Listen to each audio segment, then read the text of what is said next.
May Day సందర్భమున municipal కార్మికులైన మీరు, మస్తానన్న, అదేవిధంగా ఎవరైతే మన నాయకులు సామన్న, అదేవిధంగా మిగతా నాయకులందరూ ఇక్కడ ఉన్నారు. వాళ్ళందరూ కోతుల పెద్ద పాత మంచి మున్సిపాలిటీకి ఇంకా వేణుగోపాల్ రెడ్డి గారు,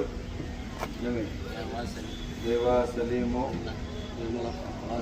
వాసు, ఇంద్రాణి, జానికమ్మ, రాధమ్మ, కమిటీ సభ్యులందరికీ నా ముందు కూర్చొని మీ అందరికీ పేరు పైన నమస్కారం. ఈరోజు మదనపల్లి పట్టణం శుభ్రంగా ఉందంటే అది మీ వల్లనే ఉంది. ఈరోజు పట్టణం అన్ని విధాలుగా అభివృద్ధి జరుగుతూ ఉందంటే అది మీ వల్లే జరుగుతూ ఉంది. ఎక్కడ కూడా